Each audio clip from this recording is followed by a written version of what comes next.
예, 안녕하세요. 2024년 AJ 미디어 루키스 프로그램 담당 교수 고려대학교 미디어학부 이현율입니다.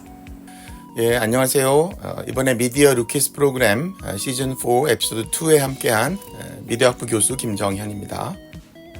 AJ 미디어 루키스 프로그램은 우리 선배님이 특별히 후배들을 위해서 미디어에 대한 시각을 넓히라고 만드신 프로그램입니다. 지금까지는 계속 미국에 갔었고 서부의 IT 기업들을 쭉 다녔어요. 근데 2024년부터는 저희가 미디어에 좀 더 집중을 하자 이런 의미에서 영국과 네덜란드를 선택해서 2주일 동안 다녀왔습니다. 시즌 4 에피소드 2의 주제는 Bridging the Gap입니다. 그래서 트래디셔널 미디어와 뉴 미디어가 어떻게 만나는지, 새로운 미디어 환경에서 전통적인 미디어들이 지금 어떠한 전략으로 어떻게 새로운 미디어 환경을 개척해 나가고 있는지를 살펴보는데 그 주된 목적이 있습니다. 저에게 미디어 루키즈 프로그램이란 아이 오프너였다고 할 수 있는데요. 말로만 듣던 거대 미디어 기업들을 방문하면서 실제 그곳에서 어떤 사람들이 일하고 있는지 다양한 분들의 가치관과 목표, 꿈을 알아볼 수 있어 좋은 시간이었습니다. 저에게 미디어 루키즈 프로그램이란 보보시도장이라고 정의할 수 있을 것 같습니다. 김정현 교수님께서 프로그램 내내 보보시도장이라는 말을 강조하셨는데요. 이는 내가 향하는 곳 하나하나마다 배울 점이 있다라는 말로 해석할 수 있습니다. 영국에서는 메타, BBC, 더 가디언, 네덜란드에서는 넷플릭스, IDFA 등 다양한 미디어 기업과 단체를 방문하며 사람들의 삶에 미디어 산업이 어떻게 영향을 끼쳤는지 뿐만 아니라 현재 미디어 산업이 고민하고 있는 부분, 그리고 이에 대한 기관의 생각과 해결책을 함께 공유하며 미디어 산업을 조금 더 심도 있게 탐구할 수 있었습니다. 안녕하세요. 저는 이번에 미디어 루키즈 조교로 참여하게 된 석사과정 송현서입니다. 저에게 미디어 루키즈란 식었던 열정에 다시 불을 지펴준 점화제 같은 존재입니다. 졸업과 장래에 대한 불안으로 하루하루를 바쁘게 살아가던 도중에 제가 잃고 있었던 열정과 삶에 대한 긍지를 다시금 생각하게 해준 소중한 프로그램이라고 생각합니다. 저는 메타가 제일 인상 깊었는데요. 메타가 원래 미국이 기반이 되는 글로벌 기업이다 보니 이 회사가 영국에서 운영될 때는 어떤 일을 하고 또 어떤 스태프들이 있는지 궁금했습니다. 먼저 메타의 내부 투어를 진행했는데 전체적으로 일의 효율과 창의성 극대를 위해서 회사가 설계되었다는 생각이 들었습니다. 일을 어디에서나 할 수 있도록 빈백, 키친, 소파, 캡슐 같은 공간이 마련되어 있었고 또 일 중간중간에 리프레시를 할 수 있도록 게임방이라든지 헬스 기구들이 있어서 성과를 중시하되 일의 방식에 있어서는 자유로운 분위기를 지향한다는 걸 알 수 있었습니다. 저는 런던 일정 중에 메타라는 기관에 방문해서 아바타 3D 디자이너와 광고 플랫폼 개발자분의 이야기를 들은 것이 인상이 깊었습니다. 현재 주력 사업과 유저 유지와 광고 개발을 위해 어떤 사업을 진행 중인지 보다 생생한 이야기를 들을 수 있었습니다. 인공지능을 활용해 사람들과 소통에만 활용할 뿐만이 아니라 광고 엔진에 활용을 하여 수익에 기여를 하고 있다는 점이 굉장히 인상 깊었고 한국에서는 어떻게 그것을 활용할 수 있을지 생각해 볼 수 있었던 계기가 되었습니다. 가장 인상 깊었던 기관 중 하나는 바로 주영 한국문화원이었는데요. 주영 한국문화원장님께서 직접 한류가 어떻게 영국에서 전파되고 또 인기를 얻고 있는지 설명해 주시는 모습은 매우 인상 깊었습니다. 국빈 방문에 한국 그룹이 초청되기도 하는 등 불과 10년도 안 된 사이에 한국에 대한 인식이 많이 바뀌었다는 점을 느낄 수 있었는데요. 한국어 선생님의 수가 부족할 만큼 한국어 교육에 대한 수요가 매우 증가했고 한국 작가 개인전이 크게 열리기도 하고 또 한국의 드라마와 영화는 꾸준히 사랑받고 있는 모습을 문화원장님께 직접 들을 수 있어 뜻깊은 시간이었습니다. 그곳을 방문해서 한류 그리고 K-팝 한국 문화에 대한 전반적인 세계인의 인식과 또 열기가 대단하다는 것을 알 수 있었습니다. 특히 한국에 대한 인기를 체감할 수 있었던 것은 그곳에 방문한 외국인을 통해서였습니다. 그곳을 관람 중이시던 외국인 분께서 한국 국기가 달린 배지를 달고 이렇게 보고 계셔서 저희가 다가가서 몇 마디 이야기를 여쭤보니까 저희보다 한국 문화와 그 K-컬처에 대한 이해도가 더 높았고 또 실제로 팬덤 활동을 하면서 제작했던 굿즈들도 이렇게 보여주셨습니다. 이런 생동감 있는 경험을 통해서 생생하게 그들이 한국 문화를 소비하고 있고 또 한국에 대한 위상을 또 한 번 알 수 있게 되었습니다. BBC가 저는 가장 기억에 남습니다. 가장 오래된 방송사이고, 하지만 우리가 갔을 때 그것이 오래됐다는 생각을 전혀 못할 정도로 너무나 많은 변화를 적극적으로 수용하고 있다는 것이 보였습니다. 그것은 단순하게 건물이 아니라 사람들이 예를 들면 방송에서 있었던 지금까지의 성불평등이라든가 이런 것들을 적극적으로 고쳐나가려고 하는 모습이, 그것이 아마 지금도 BBC가 굉장히 강하게 살아남는 큰 원동력이라고 생각했고, 전 학생들이 졸업해서 어느 기관에 가더라도 그런 변화의 중심이 되기를 원합니다.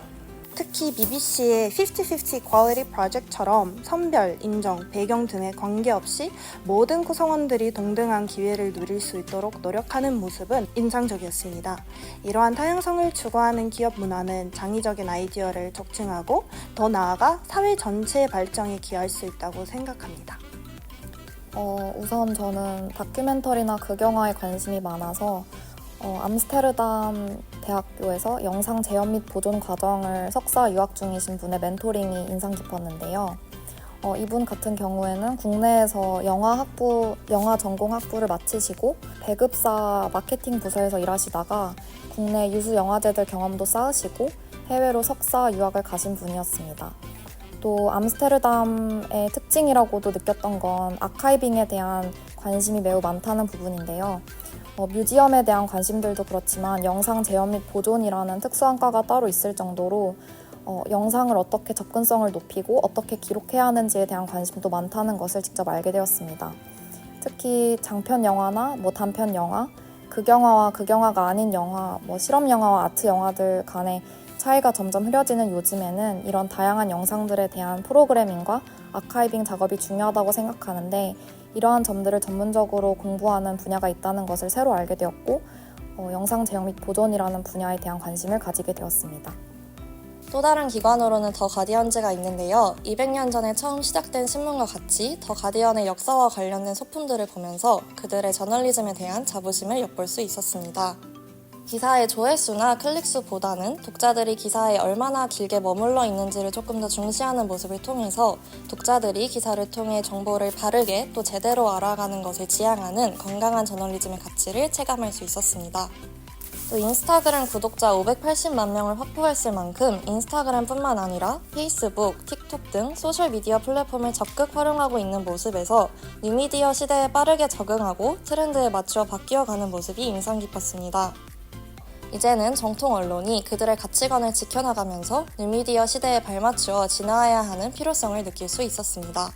더 가디언즈의 매력이 저한테 가장 크게 와닿았습니다. 대학에서 저널리즘을 접하면서 느꼈던 부담감과 달리 더 가디언의 감상님을 통해서 저널리즘을 더욱 넓은 시각에서 바라볼 수 있었습니다. 브랜디드 컨텐츠라는 새로운 개념을 접하고 저널리즘과 마케팅이라는 두 분야를 융합해서 일할 수 있는 가능성을 발견하기도 했습니다. 국제 다큐멘터리 영화제 IDFA에 방문한 것도 기억에 남는데요. 암스테르담에서 시작된 이 다큐멘터리 영화제는 1988년도부터 약 40년이 되는 역사를 자랑하는 전통 있는 영화제입니다. 근데 11월에 원래는 개최되기 때문에 저희가 방문했을 때는 유의미한 견학이 어려울 것이라고 생각했는데, 감사하게도 기관에서 저희를 초청해 주셔서 파빌리온에 직접 방문을 해서 그 조직 위원분들과 만나 뵙고, 또 이전에 상영되었던 알리스라는 출품작도 함께 볼 수 있는 뜻깊은 시간이었습니다. 조직에서는 교육부서 헤드를 맡고 계신 마리아님과 인더스트리 부분을 맡고 계신 셀리님을 만나 뵀는데, 이분들을 통해 IDFA가 어떻게 구성되고 운영되고 있는지, 또 영화제에서 커넥션이 어떻게 이루어지는지를 알아볼 수 있어 뜻깊었습니다. 학생들이 주로 이론적으로만 접하던 그런 영화 산업에 대한 이야기들을 보다 생생한 또 현장의 이야기, 그리고 실제로 독립 다큐멘터리 필름을 관람할 수 있는 그런 기회도 가졌고, 학생들에게는 굉장히 소중한 기회가 됐을 것으로 기대를 합니다. 특히 넷플릭스에서 로컬라이징을 위해서 후반 작업을 하는 스태프분을 만나는 게 기억에 많이 남는데, 시리즈에서 소개뿐만 아니라 시놉시스나 아니면 그 시리즈를 설명하는 키워드 선택에 있어서도 그 나라의 문화나 아니면 언어를 많이 고려한다는 점을 알게 되었습니다. 가장 인상 깊었던 건 일상에서의 여유인데요. 기본적으로 가게들이 마감하는 시간이 오후 5시에서 6시 정도로 우리나라에 비해 매우 빠른 편이었고 퇴근 후에는 많은 시민들이 공원이나 길가에 모여서 대화하고 산책하는 모습을 볼 수 있었습니다. 생각보다 놀랐던 건 길거리에 한국 음식이 매우 일반화되어 있었다는 점인데요. 우리나라 체인인 컴포즈 커피 같은 음식점뿐만 아니라 현지 음식점인 오세요나 분식, 대박 같은 한국 음식점들이 매우 많은 것을 보고 생각보다 K푸드에 대한 관심이 매우 많다는 것을 직접 인지하게 되었습니다. 저희가 학생들한테 가장 바랬던 것은 사실은 굉장히 폭넓습니다. 직접적으로 미디어 기업을 가서 배우는 것도 있지만 가서 보고 서로 이야기하면서 미래를 스스로 준비해 나가는 그런 학생들의 자발적인 모습, 이런 것들이 굉장히 감명 깊었습니다. 미디어 루키스 프로그램은 너무 멋진 프로그램입니다. 여러분들이 너무 부럽습니다. 세계적인 우리 미디어 기업들을 직접 탐방하고 우리 미디어 ICT 산업이 어느 방향으로 가고 있는지를 몸소 체험할 수 있는 좋은 기회였는데요. 2주간의 그런 경험을 통해서 여러분들이 정말 성장하고 많이 배울 수 있는 그런 기회가 되었을 것으로 생각합니다. 저도 많이 배웠습니다. 미디어 루키즈 프로그램을 통해서 저는 다양성을 체감하며 저의 시야가 매우 넓혀졌다는 것을 느꼈습니다. 우리나라의 미디어 시장 가치를 알리기 위해서는 글로벌 시장으로 반드시 진출해야 하고 이렇게 한국 콘텐츠를 더욱 발전시키는 역할에 저 또한 이바지하고 싶다는 생각을 하였습니다. 미디어 루키스를 통해서 제가 얻은 경우는 넓고 얕은 지식보다는 전문성이 있는 지식이 좀 더 중요하다라는 것입니다. 미디어 분야 중에서도 제가 특히나 흥미를 갖고 재미있게 일할 수 있는 분야가 무엇인지, 그리고 그 분야 안에서는 제가 저만의 듣기를 어떤 식으로 살릴 수 있을지에 대한 그런 방향을 모색한 것 같습니다. 저는 여러 사람을 만났던 것이 가장 큰 배움이었다고 할 수 있습니다. 국내 공모전이나 미디어 기업 인턴 경험, 문화원 인턴 경험, 링크드인 관리 등 다양한 경로를 통해 저의 해외 커리어를 준비해 봐야겠다는 생각을 했습니다. 또 함께 떠난 사람들도 저에게는 큰 도움과 성장을 주었는데요. 다양한 꿈과 경험과 가치관을 가진 분들과 함께 생활하고 또 이야기하면서 앞으로도 이 사람들과 인연을 계속 이어나가고 싶다는 생각을 했고, 이 프로그램을 통해서 저 자신을 많이 돌아볼 수 있는 기회를 가질 수 있었습니다. 저에게 미디어 루키즈란 아이 오프너입니다. 저에게 미디어 루키즈랑 대학 생활의 하이라이트입니다. 저에게 미디어 루키즈란 보보시 도장입니다. 제게 미디어 루키즈는 세이클로버입니다. 나에게 미디어 루키즈는 새로운 세상을 만난 교두보입니다.